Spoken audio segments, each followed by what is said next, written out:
है सो जाएगा, आया है सो जाएगा राजा रंग फकीर। अब कोई विमान पर चढ़ चला, कोई बधा जात जंजीर।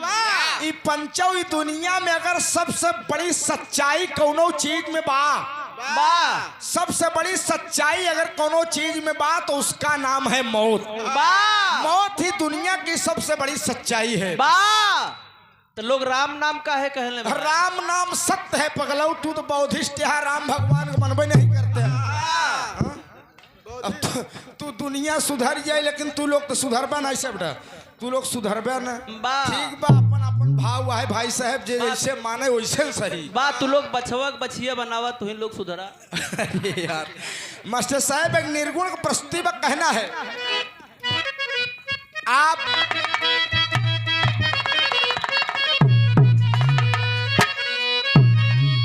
तरलिया बड़ी पुरान लग गए मेरे दोस्त। बिरहा सम्राट स्वर्गीय बाबू राम कैलाश अपने जवानी में गाय की इस दुनिया से चले गए।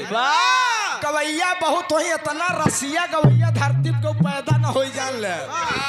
दादा मास्टर गायन का, अरे यादवपुर में लागल बा, अरे यादवपुर में लागल बाबा जारिया न हो हीरा रतन।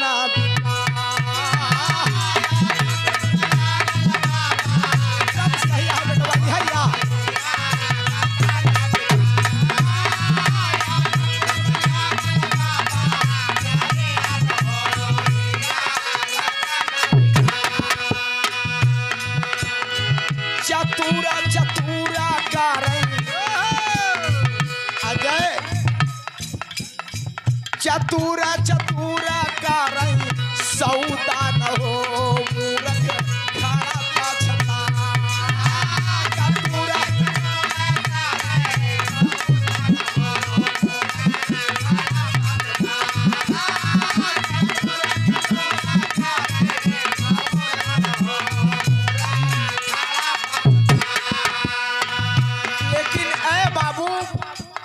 दुनिया में आए, यहाँ केहू आज जाए, केहू काल जाए, केहू 10 साल बाद जाए, लेकिन जाना सभी को है। दुनिया की यही सच्चाई है। कवि ने भाव दिया पुष्पा साहब, पिजाड़े से उड़ी है,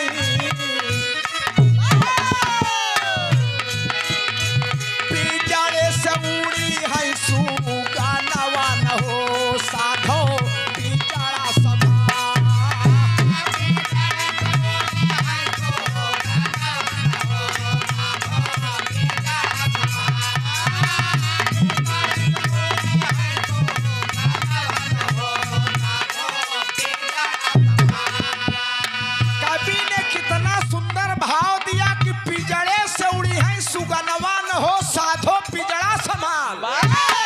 पिजड़ा संभाला भगवान, सबसे बढ़िया धरती पे इंसान बनाए हैं मेरे दोस्त।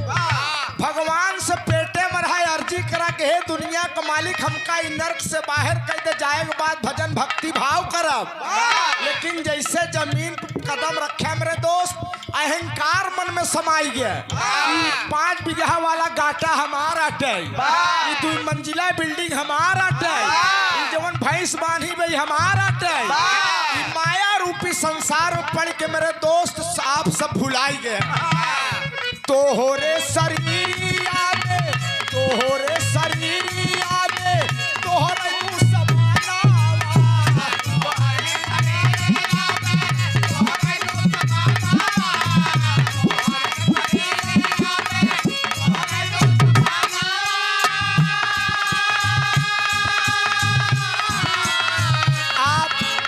हमारे बीच में हम लोगों के पूजनीय गुरुजी श्री राम सजीवन मौर्य प्रधानाचार्य साहब का आगमन हुआ है। मैं राम सजीवन गुरुजी के चरणों में प्रणाम करता हूं, नमन करता हूं। RS आनंद संस्कार पब्लिक स्कूल गुरुजी ने हम लोगों को पढ़ाया है। आपके पढ़ाए हुए शिष्य, कोई सिविल डिस्ट्रिक्ट मजिस्ट्रेट है, कोई लेखपाल है, कोई इंजीनियर है, कोई डॉक्टर है, कोई कलाकार है।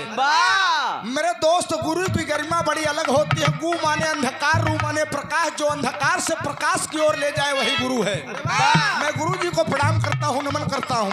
कवि ने बड़ा सुंदर भाव दिया कि तोहरे शरीरिया में तोहरे दुश्मनवा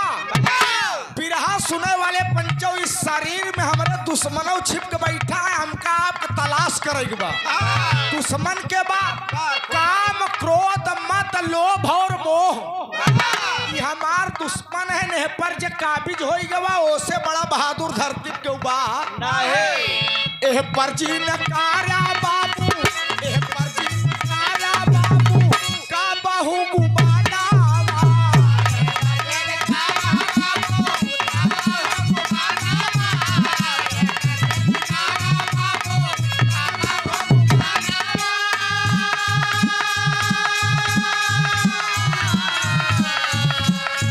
माटी हो जाई कुल सा पानावा न हो,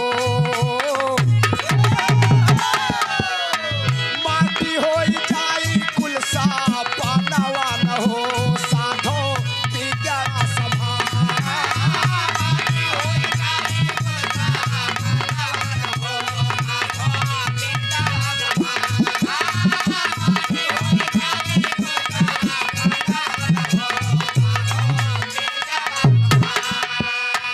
मेरे दोस्त इस धरती पर आए कौन कौन आया चला गया।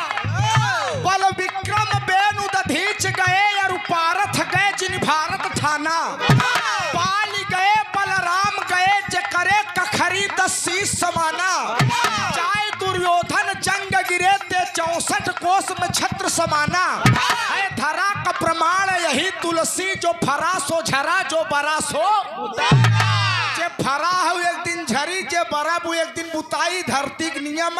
मेरे दोस्त अगर माँ लक्ष्मी एक बार सबको मौका देती है, जो सजो लिया वो धरती पर धनवान व्यक्ति है, और जो नहीं सजोई पैस दारू पी के नर्दवा में लोटेस ओकर अहमियत खत्म हो गई, लक्ष्मी ओकर साथ छोड़ के चली गई। वाह चाहे हो या डिया बाबू चाहे या सगिया,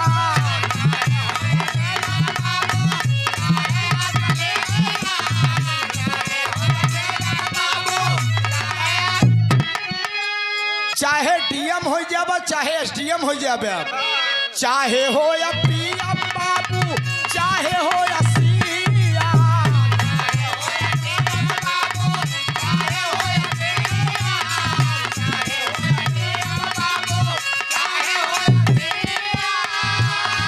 चाहे आप प्रधानमंत्री हो जाए चाहे प्रेसिडेंट राष्ट्रपति हो जाए, लेकिन मरना सबको है। अंतर क्या होगा,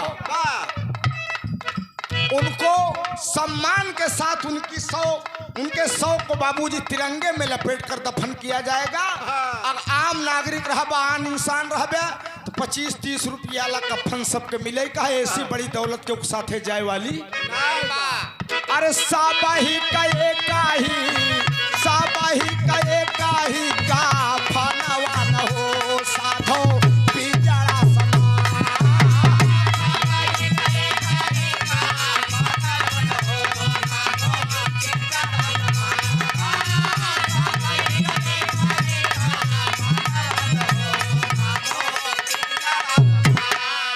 बाबूजी सबके वही कफन मिली।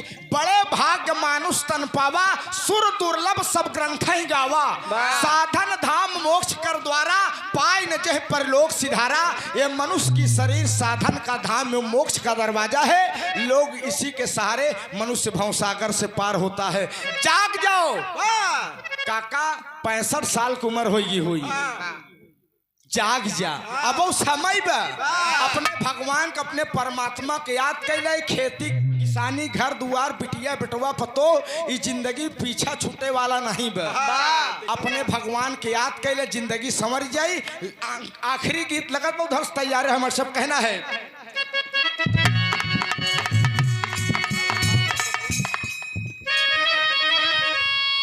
अरे हाय हाय हाय अरे भजन कैला रउआ, भजन करा, खेत जोता है गावा बोआ, लेकिन 5 मिनट भगवान ऊपर समय जवानी पेटे में रहा वाता कई क्या रहा भगवान जाए के बाद भजन करा, भक्ति करा, भाव करा, सब आए के भूल गया मेरे दोस्त। अरे भजन कैला रउआ, अरे कसत मतिया मारी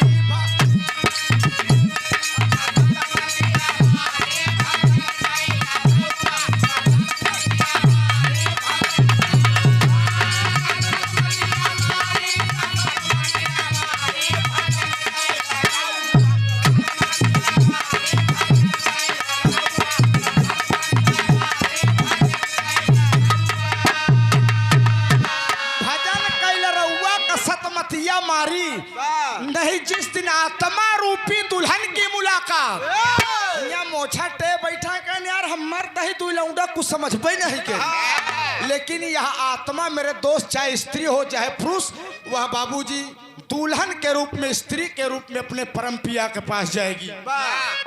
आही मिली पेड़ रूखा छाता यौ छातारिया,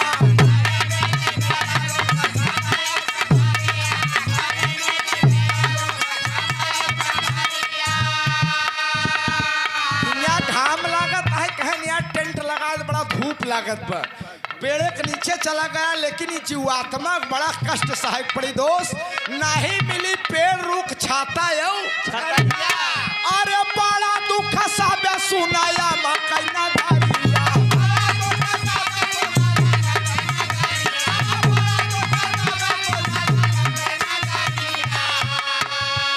अरे साहबा मुसीबत,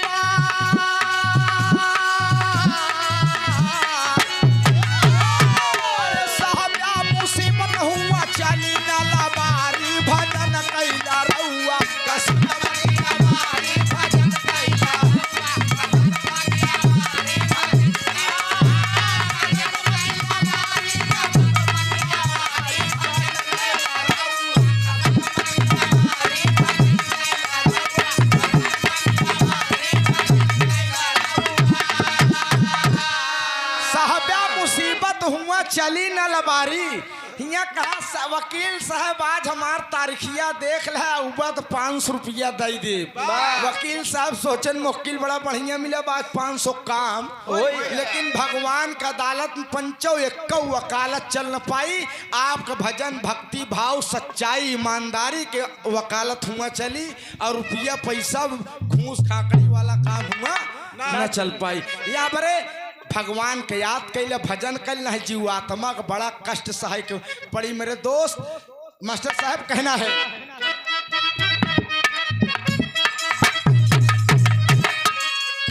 अरे 80 को सत्ता पत्नी बालू का जमीनिया,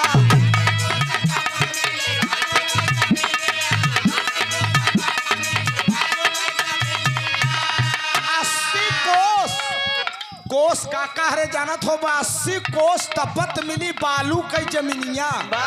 कोस कोस पे पानी बदल, 3 कोस पे पानी को 1 कोस पानी बदल जात है, और 3 कोस पे पानी बदल जात। हमारे लोग किए लड़का कहीं और बहू, अब हनुमानगंज कहती चला जात कहीं और बाबा, बोली बदल जात है मेरे दोस्त। तो यहाँ हमारे 80 कोस तपत मिली, हिया मेहरारू पंचौ रसोई माई लक्ष्मी को वास हो था। जमाना बदल गया, विज्ञान बहुत आगे चला, बाहर मनई घरे किचन बना जात बा। और मेहरारू संडिल पहन के सब्जी भूजत है, घरे में बुढ़ापा है, कहीं दुल्हनिया चप्पल पहन के सब्जी, कहीं माई हमार किचन वाला चप्पल है, किचन वाला चप्पल। अरे माँ लक्ष्मी अन्नपूर्णा माँ का वास होता है, और संडिल पहन के सब्जी भूजती है। शिक्षा का स्तर बढ़ा है बंधु, लेकिन संस्कार बिगड़ गया है। संस्कार कौनो जरूरी नहीं है कि बिटिया जीन्स और टॉप पहनकर मार्केटिंग करने जाए। समीज सलवार से बेहतर पहनावा, स्कूली ड्रेस से बढ़िया बेहतर पहनावा बच्चियों के लिए कुछ नहीं है। मुकेश अंबानी की नकल न करावा। मुकेश अंबानी की पतोह डांस कर रही थी, आप लोग टीवी पेपर पत्रिका के माध्यम से देखा होगा। गायत्री मंत्र बज रहा था साउंड में गायत्री मंत्र बज रहा था, और मुकेश अंबानी की बहू गायत्री मंत्र पर डांस कर रही थी।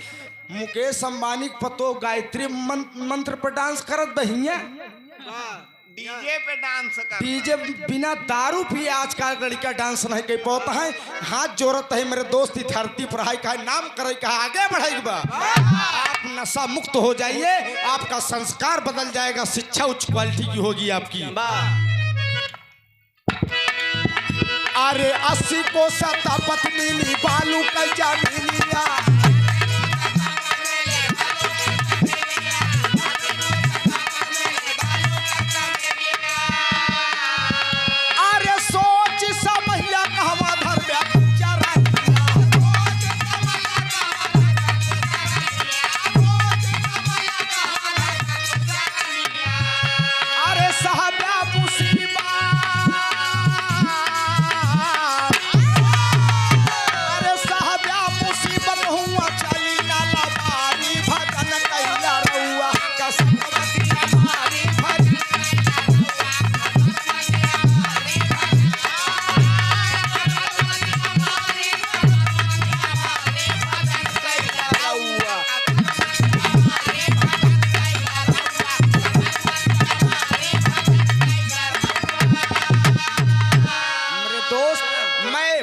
माध्यम से उस जीवात्मा के लिए, हे दुनिया के मालिक, उस आत्मा को बख्श देना, अपने चरण कमल में स्थान देना।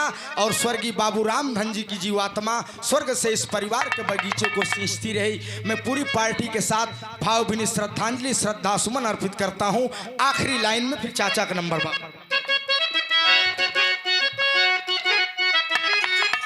दादा पंधारी मुन्नी लाल भय सपानावा,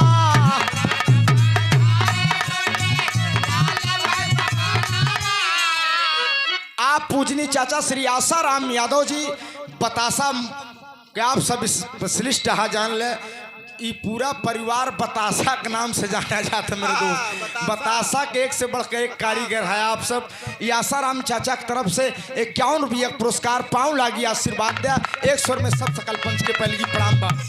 कभी फूल चंदा काई तिहाले रचानावा,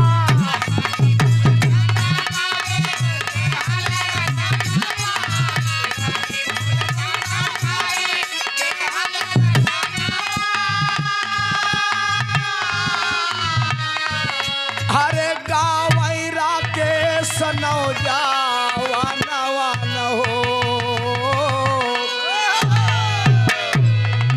हरे गावैरा के सनौ जावा नवा न हो, साधो पिजड़ा समा